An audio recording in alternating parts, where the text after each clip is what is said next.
Aziz, un jeune homme de 21 ans, se sent malade et décide de se rendre à l'hôpital. Au bureau du docteur, celui-ci lui demande de quoi il souffre. Aziz explique que depuis quelques mois déjà, il constate qu'il urine beaucoup, qu'il boit beaucoup d'eau et qu'il mange trop. Mais que malgré qu'il mange beaucoup, il est tout le temps fatigué et maigrit continuellement. Le médecin l'interroge alors sur ses habitudes alimentaires et son mode de vie.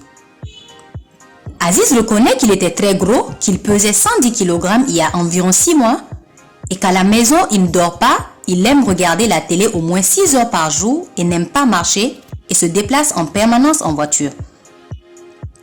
Au petit déjeuner à l'université, il aime manger des saucisses et frites et boit toujours une canette de soda. Au kiosque devant l'université, il mange zalabia et boit de la crème glacée. En famille, sa mère cuisine matchi, fata et du canard grillé farci au riz. Et les desserts sont souvent kunefa et basbouza avec du miel, avec des boissons très sucrées comme le caroub et le tamarin. Il grignote continuellement des chips comme collation et il ajoute qu'il aime ce que sa mère cuisine car c'est bien gras et qu'elle utilise de la margarine et de la crème salée qui rend le repas très délicieux. Le médecin examine Aziz et lui demande de faire des analyses médicales. Après quelques minutes, le résultat est prêt. Les résultats montrent qu'Aziz souffre du diabète de type 2 et de l'hypertension artérielle. Alors Aziz est très bouleversé par cette annonce. Le docteur rassure Aziz et décide de lui donner quelques conseils. Le traitement d'Aziz sera fait de médicaments et d'hygiène de vie. Le docteur explique qu'il existe 7 groupes d'aliments. Le premier groupe est celui des viandes, poissons et œufs. Le deuxième, celui du lait et des produits laitiers. Le troisième est fait de féculents et de céréales. Le quatrième groupe est constitué de fruits et légumes. Le cinquième groupe est fait de corps gras. Le sixième groupe est celui des sucres et produits sucrés. Le septième groupe est celui de l'eau et des boissons. Et il existe un huitième groupe qui n'est pas souvent cité, constitué des fibres alimentaires. Il joue un rôle très important en facilitant le transit digestif. Et ce sont les feuilles, la peau, des fruits, les légumes et les céréales. Alors, comment composer un repas équilibré?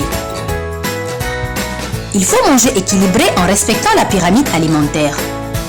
L'organisme n'a pas besoin de tous les aliments en même quantité, mais certaines familles doivent être respectées et présentes, donc la base de la pyramide alimentaire, et d'autres moins, il s'agit de la pointe. Il faut boire de l'eau à volonté, boire au moins 1,5 litre de liquide par jour pendant et entre les repas sous forme d'eau et de boissons non caloriques.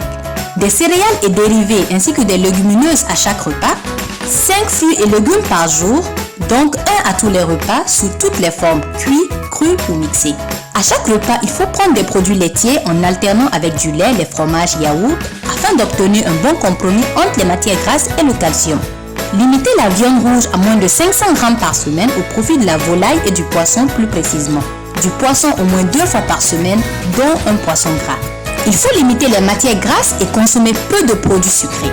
Il est aussi conseillé de consommer 30 g de fibres par jour et de limiter le sel dans les repas. Pour une bonne santé, il est nécessaire de répartir les prises alimentaires en 3 et 4 repas par jour. Quel genre d'huile et de gras faut-il consommer?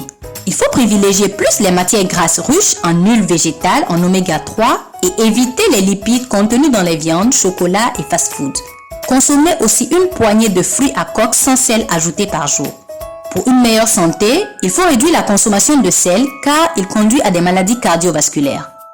Pour les adultes, l'OMS recommande de consommer moins de 5 grammes, un peu moins d'une cuillère à café de sel par jour. Pour les enfants de 2 à 15 ans, l'OMS recommande d'ajuster à la baisse cette consommation. Tout le sel consommé doit être enrichi en iode, un composé essentiel pour un développement sain du cerveau et du foie. Il faut également réduire la consommation de sucre car c'est un danger et il ouvre la voie à des maladies chroniques comme l'obésité et le diabète. Selon l'OMS, au maximum 10% de calories quotidiennes doivent être consommées sous forme de sucre. 5% serait encore mieux et en gros 25 grammes maximum par jour, à savoir 5 cuillerées à café. Les bienfaits sont énormes en ce qui concerne les activités physiques. Entre autres, elles permettent de stimuler la circulation sanguine, améliorer et réduire les risques de maladies cardiovasculaires, de se débarrasser du surpoids et des gras nocifs, de maintenir la force musculaire et d'assurer une croissance saine et intégrée, de réduire le risque de diabète, d'avoir une plus grande résistance aux infections et le renforcement de l'immunité du corps, de développer l'équilibre mental, un esprit sain dans un corps sain. L'OMS recommande ainsi de faire 60 minutes d'activité physique d'intensité modérée à soutenue par jour. Bougez le plus possible dans votre vie quotidienne et pratiquez un sport qui vous plaît. La marche, le vélo, le roller, etc. Et évitez de rester trop longtemps devant l'ordinateur ou la télévision. Pour finir, sachez que votre santé est tout d'abord égale à votre assiette. Merci d'avoir suivi ces conseils et nous comptons sur vous pour les mettre en pratique.